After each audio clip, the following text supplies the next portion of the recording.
Welcome to Seek Reality with Roberta Grimes.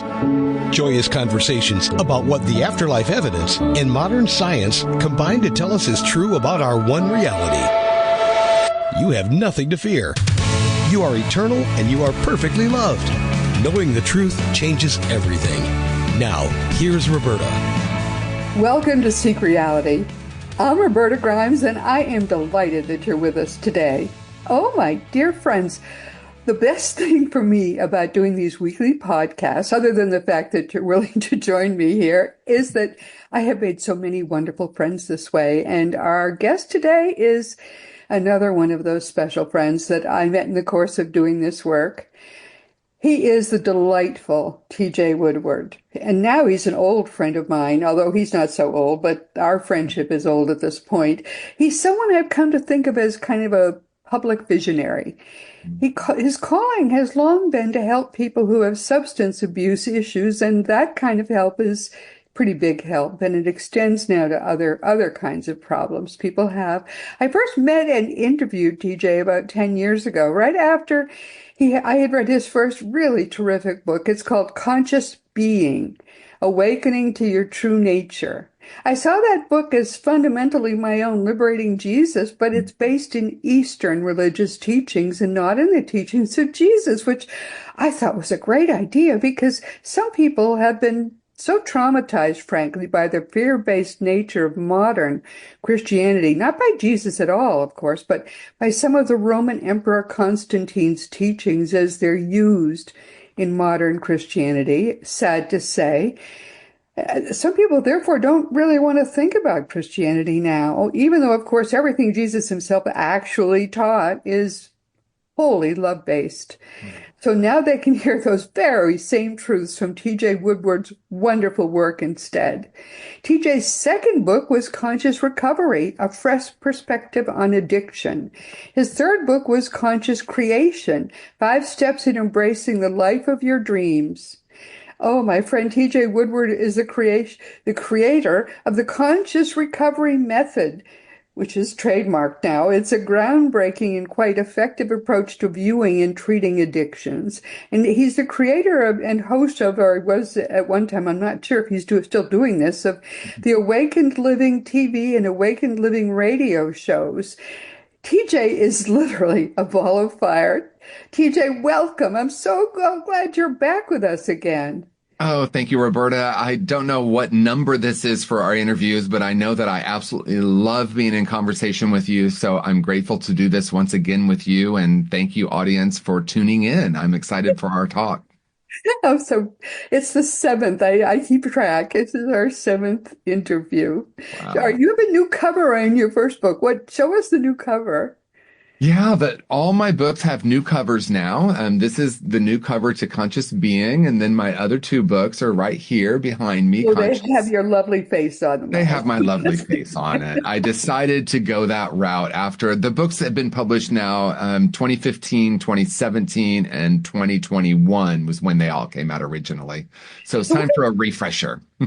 Too, because I get your thought for the day, and I'm always eager to find those and read those. But what are you up to now? You know, one of my greatest passions now is helping people who work in the addiction treatment field or in behavioral health. That can be a field that has a high degree of burnout. And I think if you only work from the clinical perspective, in other words, if you only work or primarily work from the mind, it can be really depleting. So conscious recovery really is a philosophical framework to help clinicians and healers of all types do their own healing so that they can be more available and more connected and more present with clinicians or with their clients. Because I actually think this work can be energizing rather than depleting. And, we see people. Wow. So that's my greatest passion this year. Wow. So helping people who are in so much pain that they're addicts now and they have all these problems can be energizing. Wow. It can be energizing if we come from the conscious or spiritual approach as well as the other, right? We talk about holistic healing. And holistic healing to me is actually really simple. It's addressing healing from the four rooms: physical, intellectual, emotional, and spiritual. So when we drop into the spiritual room and we really connect on a soul level with someone, the key is they do their own healing and we observe, witness, and help guide them through that, which is really different than "you're broken and I'm here to fix you." Of course, we're burnt out if we're doing it that way. Wow, that is profound.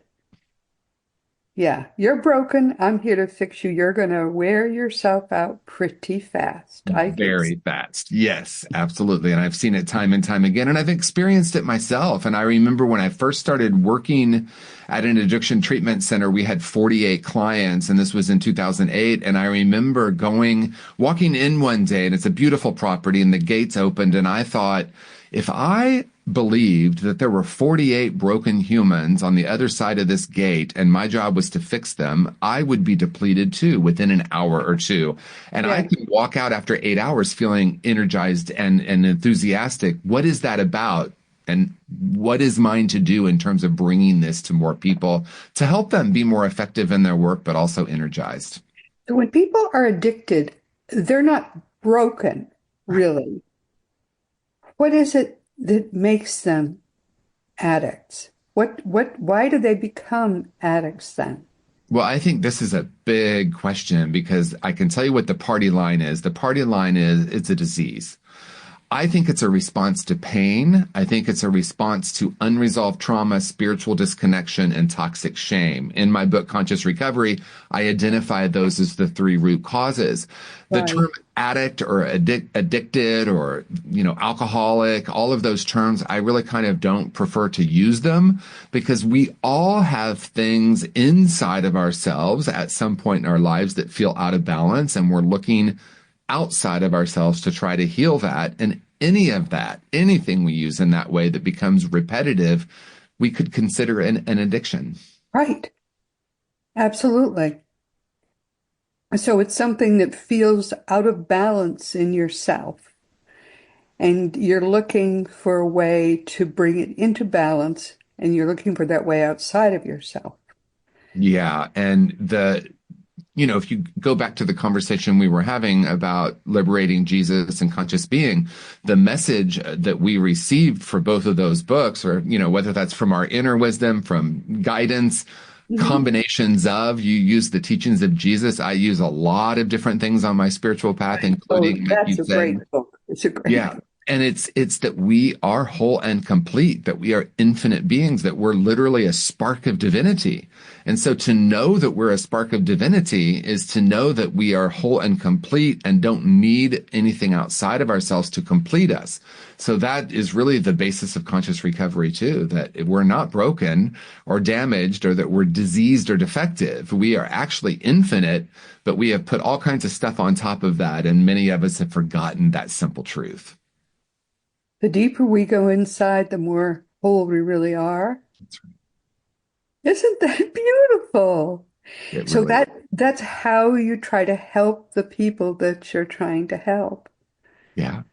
Is that as a starting point to understand how infinite we really are, or how powerful we really are. And in a lot of recovery circles, they're like, you must admit you're powerless. And I understand why they're saying that. And I understand that there's a surrender that many people need to make in order to change their life. But the real surrender is a surrender to knowing that we are infinite, that we're highly capable, that we're intuitive, that we're actually quite beautiful, that we're the frequency of love. And that, just hasn't been the common sort of paradigm or narrative in recovery Oh, circles. not, because that strikes me as very important, actually. Yeah. I'm for once in my life, I'm slightly speechless, Roberta, because we Wow. know if someone's experiencing shame, I feel broken, I feel damaged, and I'm using my body like this because people are so energetically restricted and constricted, right? And to add shame to that, yes, you're broken. Yes, you need to surrender. Yes, you're defective. Yes, you need this tough love thing. It's like we're just adding more shame to it. And I Yeah, yeah, understand yeah. why, but it doesn't really heal anyone. No, no. No, you're right. I'm sort of speechless too. We Because those teachings should be empowering. right. I mean, it is kind of like what's being done to the country today, which we were Yeah. talking about ahead of time. Um, and neither political party is right. I think they're both equally wrong. And that's the problem, probably, and how we got into this mess. They neither have the right answers. Yeah, and when I look at our country currently, we are being told we're living in a polarized country, and of course there is plenty of evidence to support that. I also think deeper than that, we've been conditioned to have polarized thinking. We don't come into the world with that kind of judgment or bias No, or no, against not at or all. for. We get taught that, right? So depending on where you were born, what your family system is, what socioeconomic status, your race, all the different things, we have a collective story. And part of that collective story is to look at the world as us and them and good and bad and right and wrong. And that's the disease that creates where we're at right now. And I know we can heal it, but we don't heal it from the outside in. We've been trying that for, in this country, over 200 years. We're coming up on 250, but in this world for thousands of years. And there's nothing wrong with it, but it doesn't work. No, not at all. I don't get involved in politics, but I mean, you can't avoid it. It's in your face all the time. And I've been curious to try to understand, just understand what's going on because it's all so awful. And I sort of go back to when I was younger and try to understand when it went wrong. Mm, And I think that the person who's with whose political thinking there are two I most align. And one was a Democrat, and one was a Republican. They're both dead now. Three. mm, One was a Democratic Republican. mm. So I guess I'm really in the middle, kind of. There you go. The Democratic Republican was Thomas Jefferson, Right. and the Democrat was JFK, Mm, and who I just cried my eyes out when he died. mm, And the Republican was Ronald Reagan. mm, And believe it or not, they were almost identical in their mm. political thinking, those three. And nobody really is aligned with them, with any of the three of them now. Well, So, I think what we see happening, I mean, it's obviously a multi-layered conversation that we could talk about for hours, but I want to get to the root of it in my experience. And this is true for me. It might not be true for someone else, but what I see is there is a deep amount of wounding that people have experienced, right? We have, whether that's trauma, we come into the world without these judgments or these ideas of separation. We come into the world. As a matter of fact, if you look at a pre-programmed human, a 2-year-old or a 3-year-old, they are everything that people want in a spiritual practice or therapy or recovery. They're able to feel their feelings. They love fiercely. They're just wide open. oh, They yes. connect, right? So what that means to me is that's innate in the human experience. And then we start getting taught different ideas. But deeper than that, we have these wounds. And I'll speak from my own story. I had a lot of different wounds and I felt broken. And once I felt broken, I saw the world as broken. And then I wanted the world not only to fix me from this sense of brokenness, but I also thought the solution was to change the world. And that's just maybe what we do in our 20s. It's what I did in my 20s. I was a fierce advocate for changing the world and I was in a fight. And I just see that really intensified right now. And I understand it and I have compassion for it, that when we really sit down with someone and ask, what do you most desire? If they allow themselves to go through all the layers, it's always love and connection. We all Yeah, desire that. And we yeah. just have different ideas about how to create it. But how does the government help that creation, that that love and connection, that how does the government encourage that as Well, I'm opposed to causing separation among people? well, I'm going to say something that might be controversial. I don't know if the government can do that. And that's the It has to get great out of the way, obsession. though, doesn't it? How What's does it, that? does it have to get out of the way then, if it can't help? Well, it would be great if it were to do that. But I am going to operate under the assumption that they're not. So how do I create freedom in my own life? And through having freedom in my own life, I get to share that with another and create more love and connection. The deeper healing isn't the government's job, right? Lao Tzu said that 3,000 years ago. Lao Tzu was on the planet a long time ago. And Lao Tzu said, Well, the greatest gift I can offer the world is my own transformation, right? My own healing. Jesus yes, said, isn't all that the masters have beautiful? said that, Yeah. all the great Yes, teachers. yes, yes. Yeah, you've done quite a lot of studying of the Eastern traditions, haven't you? I see that in your daily quote, and I recommend that people that are listening to us just subscribe to you to get your daily quotations, which are quite wonderful. I love receiving those every day. Thank you, Roberta. That's great. That's great to get those. But right now, we are hopelessly divided, and the tragedy of that is that everyone, I think, wants just about exactly the same things in their lives. If when surveys are done, they really don't want very different things. They want the same things. They want to be left alone. They want to be allowed to keep their own money and do with it what they like. They want to keep their own space and do with it what they like. They want to be able to choose who they love. They want to be able to choose how they, live their lives, just to be at peace. Everybody wants all the same things. Yeah, as a matter of fact, Americans, people in the United States, the number one thing they wanted is safety.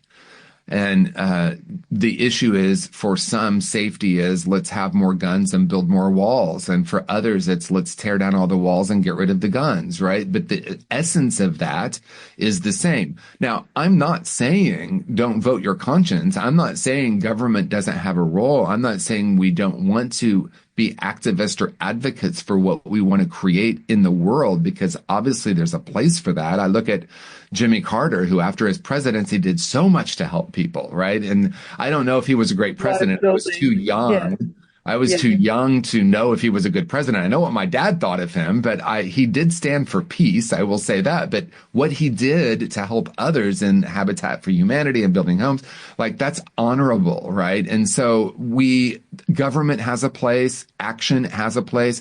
But when we are coming from a place, when I am coming from a place that I am broken and I see the world is broken, and therefore the world needs to change in order for me to be happy, that is a trap, right? Because if I decide, as many have, I cannot possibly be happy if this certain person is president, I will suffer. Buddha told us that the root of suffering is attachment. It's clinging and aversion. Once this person's in office, then I can be happy. I have been around long enough to know that people have said, it's this one person, and once they're out of office, I can be happy. Well, the day after that, there's something else to be unhappy about. So it's a nuanced conversation, but it's an important one because freedom comes from within. And then we actually can create change in the world, not based on what's broken and how we fix it, but about how we're being in the world and what we're sharing in the world. And if you really, as you said, Roberta, at the root, we all do want the same thing. And because what we want has to do with our own sense of what will make us feel safe, what will make us feel at peace, what will make us feel free. And it's something different than what would make you feel safe, comfortable, and free. He governs best who governs least. Mm. Someone said that. I can't remember which. It was one of the founding fathers.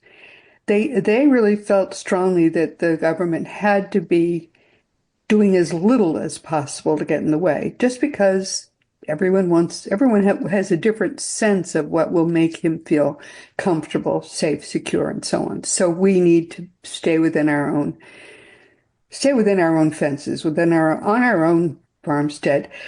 Jefferson thought everybody ought to be a farmer because then he would have his own space, and Mm. that's what he thought. I mean, he had his own sense of things.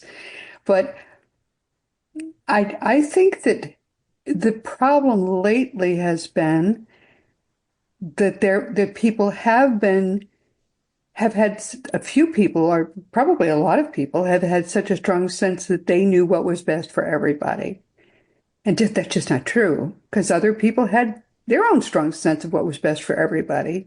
So why don't we pull in our own sense of what's best for everybody and let everybody else feel good about their own sense and live Yeah. within their own space? Don't Yeah. And I mean, obviously, we're not in an era where we can all be farmers. It's a lovely idea. And I think I understand what that is. It's like the being connected with Yes, he was. earth, Let's just say he was a little bit of an idealist. Let's just he was he was and definitely a few more he was people on not too planet Earth. practical about that. Yes, But yes. when we look at, because I want to be clear, I'm not here actually to talk about politics because it's not really my conversation. I think politics is what it is, and I think it has a place. And again, I'm not saying, because people It's sometimes will overwhelming listen. now, though. Well, and What do we people will do about it? hear through their lens, and someone hearing this conversation through the lens might be hearing me or us say it doesn't matter or it's not important. That's not at all what I'm saying. No, it What isn't. I'm saying is the divisiveness that has been created comes out of our own wounding,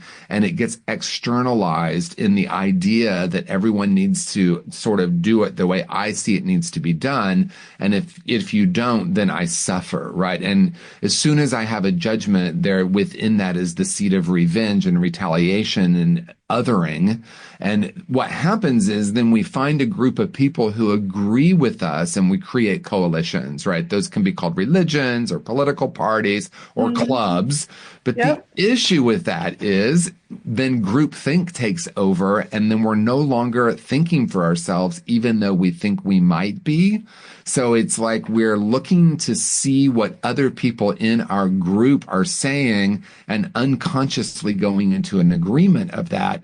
And quite frankly, that's dangerous because we are no longer thinking for ourselves. And that was very pronounced for me in 2020. I wasn't agreeing with everyone who I had affiliated with on every single topic. And I started to question my own reality, which, by the way, that's what we want to do, seek reality, but not the reality that's being told to us, but the reality that lives within us. Right, right.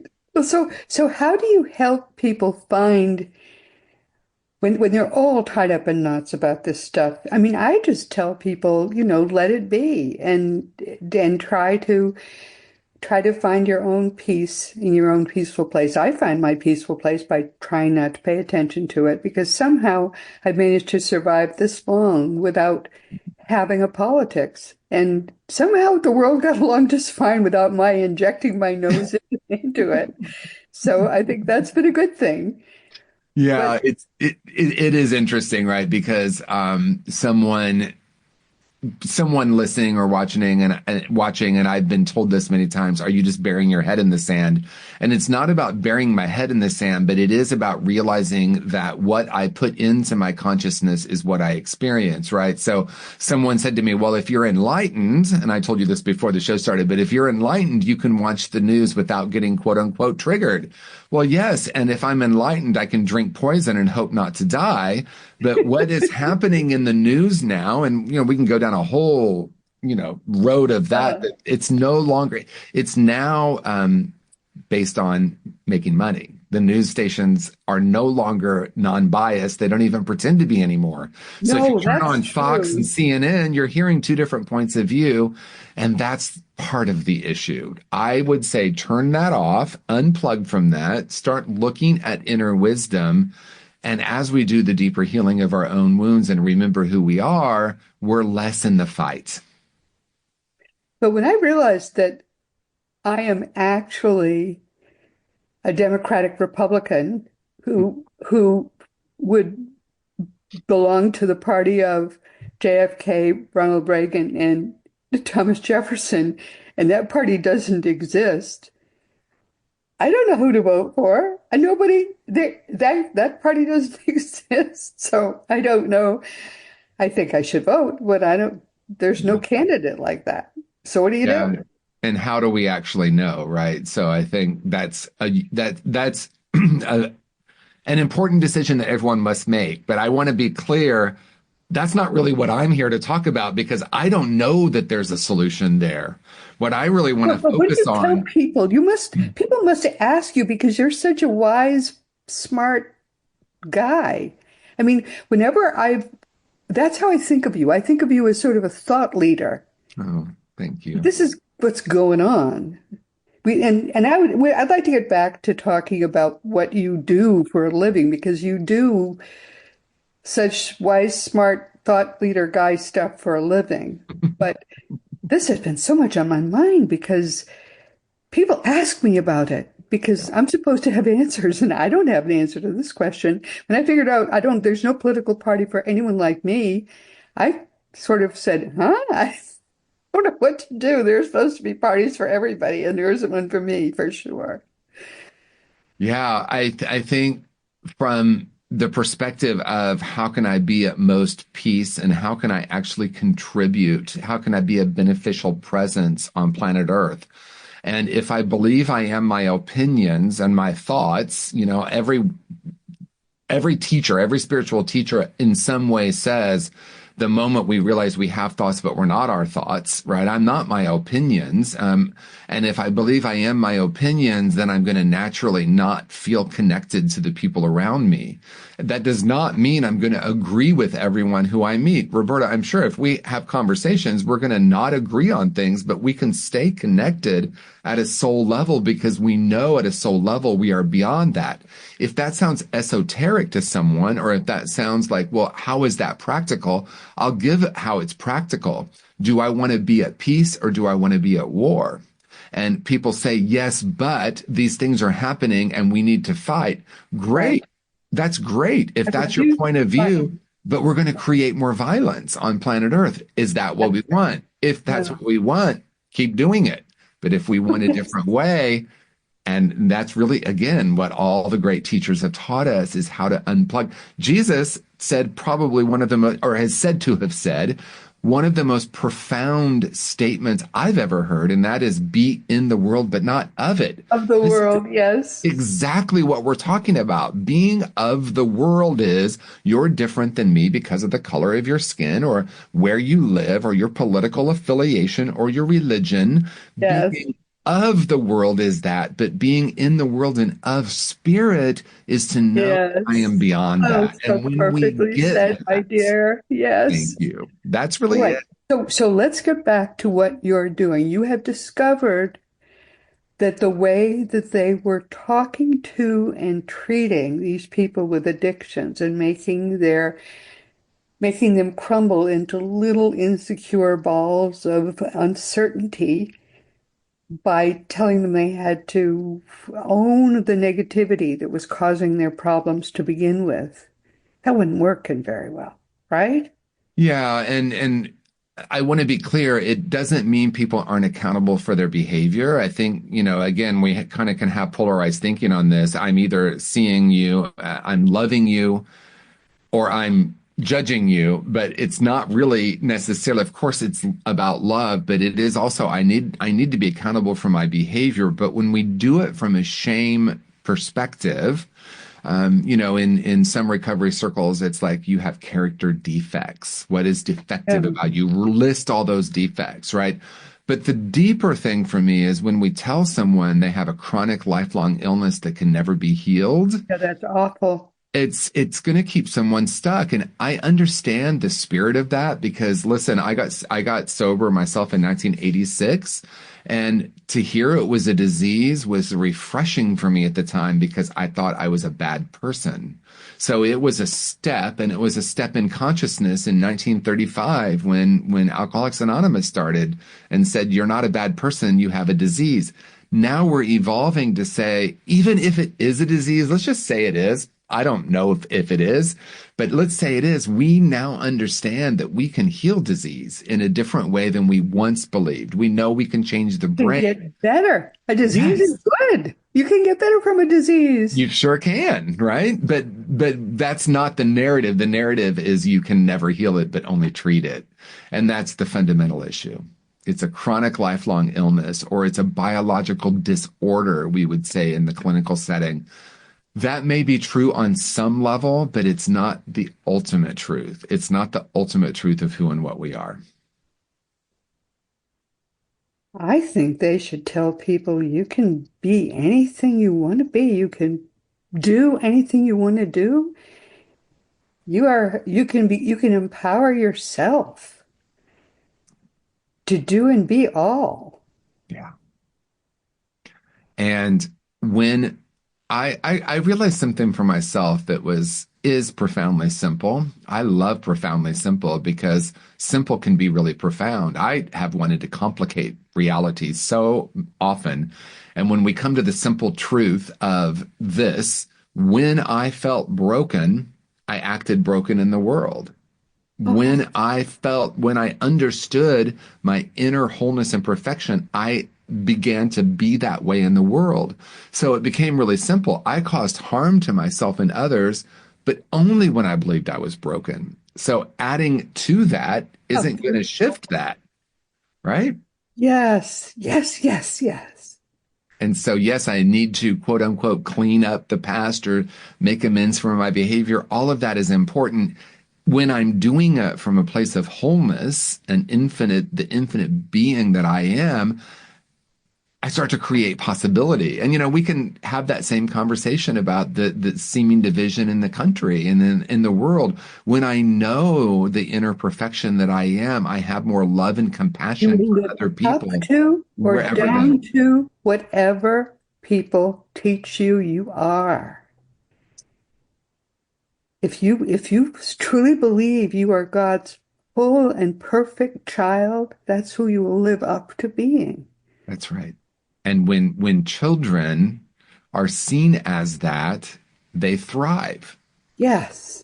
It's so simple, isn't it? It's almost like we could say one line and end the show. Yes. You are a spark of divinity. The end. Yes. But that is true, though, TJ. It really is true. Yeah, and it's not an intellectual concept. It is No, something it's to embody and true. be. Yeah, I mean, it's as if we spend so much time beating people down. And if only we spent so much time lifting people up. well, and here's the key, because what you're saying is so important. Of course, I can't lift someone else up when I feel damaged, broken, or unworthy. I No. will only be able to tear them down ultimately because I can only provide another what I believe is true about me. So that's why I love that Lao Tzu quote. The greatest gift I can offer the world is my own transformation. That's what I offer to clinicians. The greatest gift I can offer my clients is my own healing. It may be the only thing I need to do. My spirit guide, who is my boss, Mhm.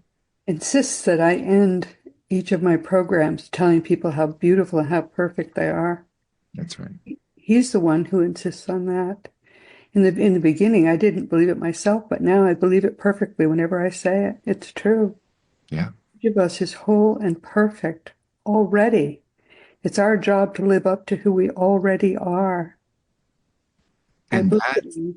that's where you and I really connect, because I'm guessing we have different opinions or points of view. We live in different parts of the country. I'm sure we could find plenty of reasons, Roberta, that you and I should not be connected the way we are.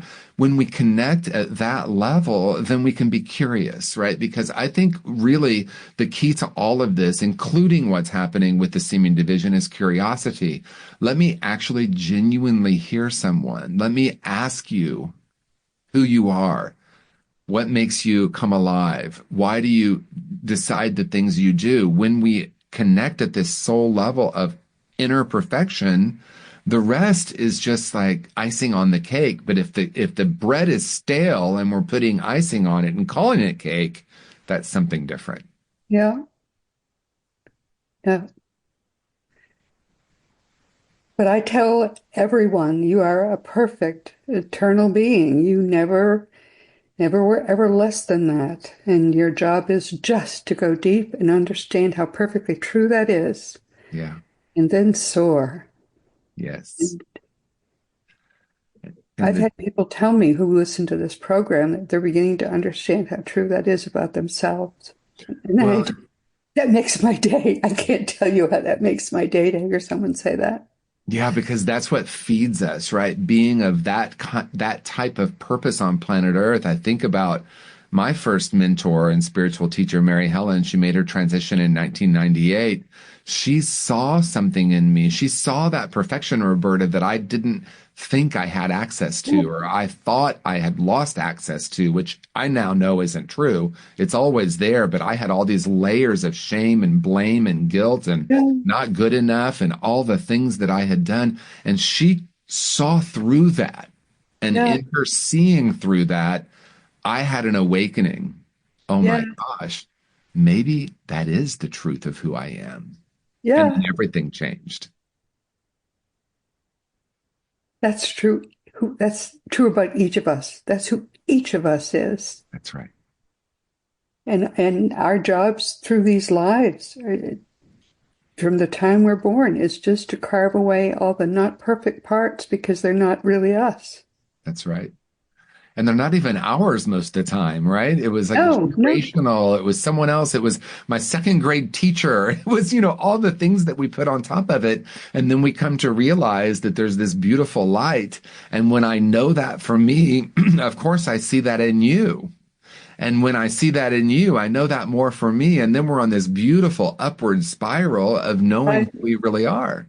In the perfect joy that is really our birthright. Oh, that's true. Yeah. I think that's why and I enjoy talking with you so much. And that's why I enjoy sharing you with everybody that's listening now. But do you find that it helps when you get people who are addicted to really focus on this in themselves, on the fact that this is who they truly are? Does it help them? Oh, it's a quantum moment. And all I mean by a quantum moment is it's not a process of like we're going to do these little incremental steps of recovery. It's like, oh my gosh, it's a flash of insight. And Right. it's not a thought. That's the key. It's Oh, not no, because it's internal. Right. right. It's an internal shift, and it's not me giving them something. It's them remembering who they are. And in that Yes. moment of remembering, it's like, oh, then I can do some of the healing work of healing the trauma and the past and the issues with Right. mom and dad and the divorce and the pain and the abuse, because that's all real. We never want to minimize that. When I start with knowing who and what I am, not as a concept or an idea, but a true knowing, then I say, oh, I have the power to heal that, to look at that. There's a story, I think Pema Chodron tells it in one of her books, of two young girls, and one of them was having a nightmare every single night. A monster was chasing her, and it was one of those dreams where she was running down the hallway and the doors wouldn't open. And every night she runs and she's telling her friend, I don't know what to do. And her friend says, well, what does the monster look like? And the other girl says, I don't know. I'm afraid to look. So we know where the story's going. She goes into the dream the next night and she's running and she hears her friend's voice. What does the monster look like? And she just trembling with fear turns with the courage to look at the monster. And the next day she's telling her friend, I finally looked at the monster and it was hideous and horrible and scary. Then the dreams never came back, right? When we have the courage to take a look, but if I feel damaged, broken, insignificant, or something's wrong with me, I don't have that courage. And to me, that's Right. really the essence of recovery with conscious recovery. I have the inner strength to take a look at the monster and it loses its power over me. Right. Oh, isn't that beautiful? Yes, thank you, Pema Chodron. I love her. Quite wonderful. But aren't you good to be doing this for these people? What You know, beautiful work you're doing. I really appreciate that you say that. And the truth is, my experience has shown me that true satisfaction comes from helping others. Just what you said earlier, to see someone understand who they really are and that light comes on or that light Yes. comes back. Isn't it a There trip? is Right. There is nothing more rewarding than that. So I think it may sound noble that I do this work to help others. The Oh truth no, it's is, such a it trip. feeds I my totally get soul. it. Yes. Oh, I love that feeling so much. Yes. So there's nothing I'd rather do than this. I remember there was a period of time that I won't bore you with the details, but I took a job serving. I was a server. I'd gone back to school and I was waiting tables. And I remember the bartender at this restaurant was saying, "Tell me about your world." And I said, "Well, my greatest passion is working with people with addiction." "Oh, really?" And I told him what it was all about. And he said, "Why on earth would anyone do that? I can make more money just pouring someone a glass of wine." And I thought, well, yes, I get that, but all I can say is Not it about the feeds money at my soul. all. Life is not Yes, about the money. that's right. Although the money does come when we're living on purpose in a beautiful way, our needs are taken care of. You get I've enough. always known that. All you need is a dollar more than enough. That's right. And you have plenty, is what I've discovered. Is That's that right. exactly right? Yeah, when I unplug from, and that's really my book, Conscious Creation, as we've talked about, when I unplug from thinking I need to manifest in order to be happy and focus on the happiness that I am, the greatest paradox happens. Suddenly, all the conditions of my life show up to support the vision. But when I Exactly. think I need to have more, I'm automatically in this my whole body tightens up because I feel like I don't have what I need. That's right. That's right. Oh, life is so wonderful. Isn't All the that true? details of life are so wonderful. That's the thing that the people who worry don't understand that. Yeah. You don't have to worry about anything. All you have to do is live your truth for other people. When you're living your truth for other people, everything happens for the good all around you. And you get to watch it happen and you get to live in it and you get to enjoy it for everybody else. It's so Yeah. terrific. It's so terrific, and again, the greatest paradox is then I have more love than I've ever imagined. I get to contribute, and being a contributor to the world at the level of consciousness and at the level of love is just so rewarding and so fulfilling. I Mhm. just every day when I wake up, someone asked me this recently. Well, what's your morning routine? And I start with I wake up and I say, "Thank you." Life is so beautiful, and I am Mhm. so grateful I get another day in this lifetime. How can I serve? How can I be of service Oh, today? And not from a place, again, not from a place of like, oh, I just want to be so good that I want to serve the world. No, I feel so energized and filled with love the more I give. The more I give, the more I receive. And it's a beautiful way to live. I don't always remember that. I have days where I'm like, I don't want to give. I just want to stay here. But then I start to feel what happens in my soul. And I'm like, oh no, knowing that I am love and I'm here to share it is so much more rewarding. I have such a long gratitude list. It takes me a while to get through it all. And it's different stuff every day. And there's so much to be thankful for. It's true. And sometimes it's stuff that when it happened, I thought, I'm sure I'll be grateful for this, but I'm not sure why. And it turns out there's always a why. Yeah. And it's interesting because we can also be the frequency of gratitude regardless of what is happening, right? And I think That's that's true and really, so important to know. yeah. And that's really, I think, what our opportunity is during this seeming division that's happening in our country and in the world. Can I be a voice? A lighthouse doesn't go looking for boats to save, it just stands there shining.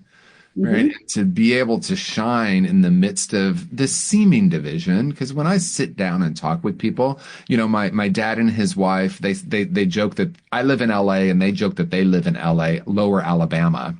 And when they came to visit this LA, Los Angeles, my stepmother, who I absolutely adore, said, Yeah. people are so kind here. That's not what I was told it would be.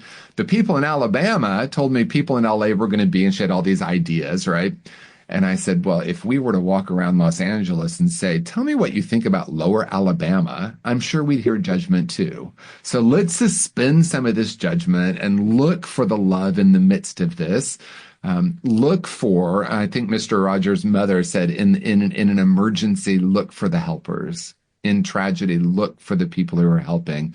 And I'll just say, let's be that. Not from this place of like, oh my gosh, I need to be a martyr and save the world, but from a place of I have something to share that feeds me and that is a different narrative and a different frequency than all these ideas of good, bad, right, wrong, us and them. Yeah. No, I mean, you've got, each of us has enough love to encompass the world in your love. That's There's right. no limit to how much love you have. That's one thing I learned that kind of surprised me. You can make your love big enough. I've experimented with that. Mm. The love you have, you can make it big enough to stretch to cover the whole world. Have Yeah. you ever done that experiment? Oh, yeah. That's Can a make it big beautiful, enough? yep. Imagine it spreading outward and filling up Yeah, the entire world. yeah, yeah. And You then, can and make then, it stretch all over Africa, and then you can make it go yeah, all over Europe. You can get it all. I have friends on all the continents, personal friends. So, it's easy to make it stretch where they are because I love those people. And, it's Serbia, all these places where I yeah. already know people that I love. So easy to get. Even over the poles. I don't know any people there yet, but I will. That you know of. You might know them. No, I'm sorry for people who haven't experimented with what love can do because there's no limit to what love can do. Yeah, Jesus said this, and yeah, I don't know if he did a lot of experimenting with love, but maybe he did. But it's true. You can make love stretch infinitely, and the more you do that, the stretchier you make your own love, the bigger it gets, and the more fun you can have with it. yeah. It's it's quite it's quite amazing. And And then it's we arrive at a place where whatever the question, the answer is love. And always I've love. said that, and people are like, "Come on, come on." Well, give me an example, right? So, child abuse, the answer is love, right? The answer is to Oh, that's an easy one. The answer is love. right. But I mean, people give examples of what's happening, and the answer is love, and yet we can so easily slip into fear. And we've all heard, or many of us have heard, everything is love or fear. But when I heard someone say everything is love or a request for love, then I started looking for the request. It's not always conscious, but in the midst of anything happening, there's always a request for love. Right. And to be curious about that request. And that's really what I do. I don't really do a lot of direct work with clients anymore. I work with the clinicians, but when we're holding the space to invite them to look at what's the request from love from this client who is in an addiction or, trying to heal trauma or coming to us with some horrific life experiences, what's the request for love in the midst of that? And how can I be that for them? That is such a foundational part of the healing process. Then we do a lot of this other healing work that's necessary in recovery. But when we start with that, everything changes. I don't know why people make it hard when it's so easy. Partly because it's easy, partly because the more you use that muscle, that love muscle, the happier it makes you. Why not do something that makes you so absurdly happy, Yeah. ridiculously happy all the time? Well, it's interesting. Some people, myself included, at some points in my life, I didn't feel like I deserved happiness or love. And Oh so my goodness. Yeah, that's because too bad. I know, and it was, right. And I love what Dr. Sue Morter says. She says, life is difficult and a challenge until it's not. And that until it's not moment for me took many, many years to come to, oh, wow, not only am I worthy of love, but it's who I am. Not only this is really who I've come here to be. And that felt sense of unworthiness might be even at the root of what we see with the divisiveness. Yeah. There's an unconscious I don't deserve and I'm not worthy that gets externalized. And for all of us to know who we really are, as we've said multiple times, would change everything and can change everything and does change everything in an instant. Do you want to know how Donald Trump won the election? He had a secret. And I read this and I thought, all right, that explains everything. Number one, he really genuinely likes people, which is important. I think he loves people. But he checked the polls and he made his whole platform whatever 80% of the American people want. If you look at his platform, it isn't Republican. It's not Democrat either. It's whatever 80% of regular Americans want. That was it. Not 60% or 50%. And he actually is quoted in some places as saying, well, when people say, why don't you do this, why don't you do that? Well, it didn't hit 80%. Interesting. That's why he didn't do it. And that's why he won. And he won across the board. He won Blacks, he won Hispanics, he won young men. That's it. Anybody could have done it, believe it or not. But he decided to do it. I don't have enough information to. I didn't either. But I read an article and said this was what he did. That's all he did. And he wouldn't put anything on his platform that did not hit 80% approval by poll of the American people. It's not a Republican platform. In fact, some of the things, the Republicans didn't care for. Yeah. But he got 80% of the American people to vote for him. Not quite, but that was how he did. It was a populist. That's it. Interesting. I I would thought, have to do more research to know if I feel that's true, but there are a lot of layers, and I'm not really, that's not really my conversation, but I think apparently that's fascinating. 80%, for example, are sick of this or that trans stuff. They're sick of they wanted the border close the border. Okay. They wanted they they don't much care about law-abiding people who are here illegally, so they're not going after those people, but they certainly want the people who are committing crimes out if they're illegals. That's who they're going after. They're doing if it doesn't hit 80% or close to it, he's not doing it.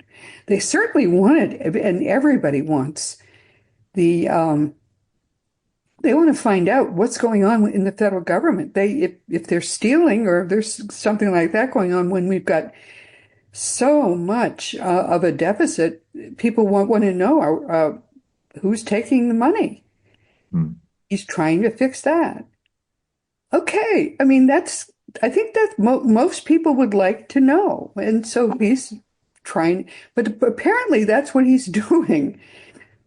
Well, it'll be interesting to see how that plays out. And for me, I want to bring it back to the conversation of how we can, in the midst of this, be curious and open and present, right? I say I'm studying to be a cop, curious, open, and present. Cop, that's fun. Yeah, curious, open, and present. And that to me is the key to life and the key to maintaining connection. When I think I know, I usually find myself not feeling as connected. When I'm curious about just about anything, it creates more connection. Well, I think our job, you and I have a job, and it's a sacred one. Our job is to spread love in the world. I mean, it's a serious job. Well, not that serious. It's actually a joyous job. It's a But really that's, fun job, that's for sure. yeah, it You know, sure they say is. do what you love and you'll never work a day in your life. Yes, my job Absolutely. is spreading love. Thank you. That's my new job description for anything I do. Thank you, Me Roberta. too. I love it. Oh, I love you dearly, my I friend. love you dearly as We well. have Thank so run you. over our time. It's not, I won't even have time to say properly say goodbye to everybody today. But I'm so glad because I just have loved talking to you. I always do. Wait, what do you want people to take away today? You know, it's the same or a variation on the theme that you want to leave people with, and that is if no one has told you yet today, you are a whole and perfect being. You came into the world as a spark of divinity, and that's the truth of who and what you are. So keep shining, be in the world, radiate that love, and see what happens because life is a great experiment. It certainly is, but it's a joyous one. Well, I will be right back, my dear. I just wanted to tell everybody that I love them. Mm. We will be right back.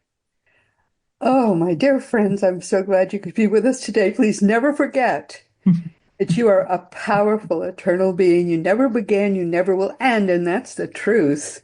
And when you get that, it changes everything in your life for the better. Next week, our guest will be another very dear friend of mine, Sandra Champlain. She'll be with us for the 18th time. Sandra works closely with George Noory. She does a weekend Sunday gathering with medium demonstrations, and her wonderful book, We Don't Die, is a perennial bestseller.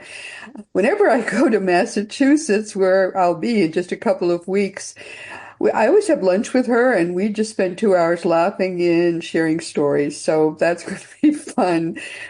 I think that, you probably ought to spend time with Sandra if you have a little time on Sundays. And so just go to, I think it's We Don't Die or whatever. Just Google Sandra Champlain, and you'll be able to find her Sunday gatherings. And because she's really a lot of fun to be with, even if it's just online. And she'll be fun next week when we get together. So please be sure to join us. And this week we've been talking with TJ Woodward, who, as you can see, is just a ray of sun. He's just wonderful. He's been with us for the 7th time, and he's one of those people who's kind of, as I say, a public intellectual.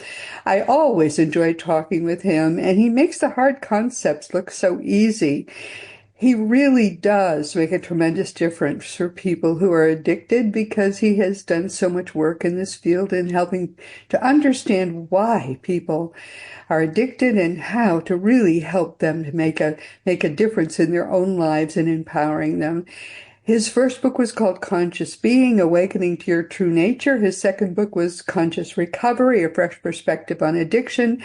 His third book was Conscious Creation, 5 Steps to Embracing the Life of Your Dreams. And we'll have him back again sooner this time because I love his company.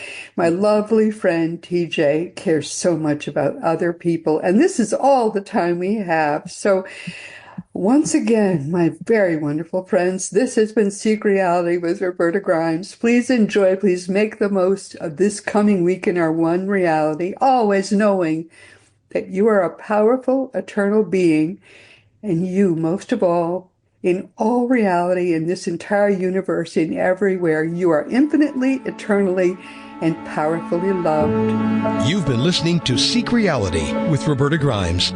Roberta blogs and answers questions at robertagrimes.com. Join us every week as we explore what the afterlife evidence and modern science combine to tell us is true about the one reality we all share.